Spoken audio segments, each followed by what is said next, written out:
Prime Minister Anthony Albanese has copped a fair bit of heat today while visiting Lake Illawarra on the south coast of New South Wales, where he was met with a vocal and frustrated crowd protesting his government's proposed offshore wind farm project.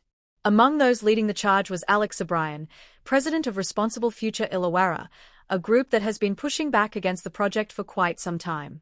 Speaking on the community's strong opposition, O'Brien made it clear that the locals have had enough, and their patience is wearing thin.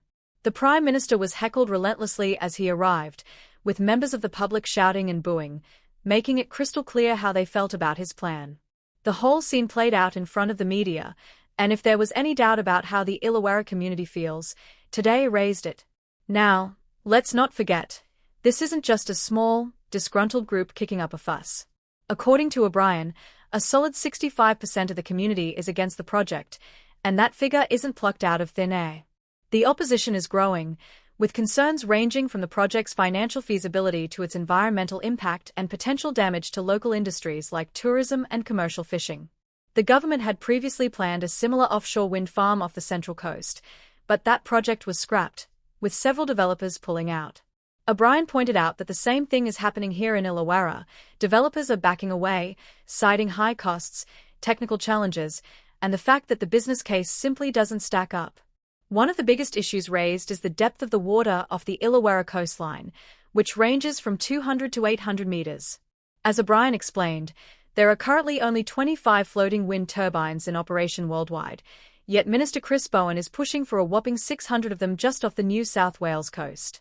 The sheer scale of the project, combined with its logistical hurdles, has many wondering if it's even remotely viable. And then there's the steel debate. The Prime Minister tried to score points today by claiming these wind turbines would be made with Aussie steel, a comment that didn't go down well with the locals. O'Brien was quick to call out the claim, pointing out that only a tiny fraction of the steel used in these turbines will come from Australia, with the vast majority being imported from China. Adding fuel to the fire, O'Brien highlighted that shortly after BlueScope Steel confirmed it wouldn't be producing these turbines in Port Kembla, the government relaxed anti-dumping laws, allowing even more Chinese-manufactured turbines to flood the Australian market. This has left local steelworkers and unions fuming, with some now saying, "No Illawarra steel? No deal." It's becoming increasingly clear that this project isn't just about clean energy, it's tangled up in economic, environmental, and political concerns. While the government insists offshore wind is part of Australia's future, the Illawarra community isn't buying it.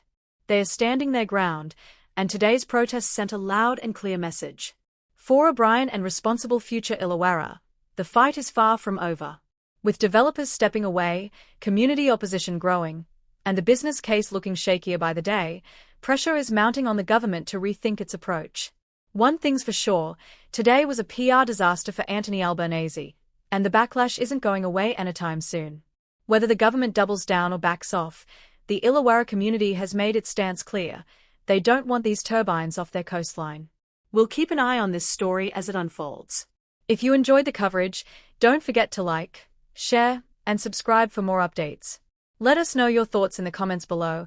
Are offshore wind farms the way forward, or is this just another political blunder? Stay tuned, and we'll catch you in the next one.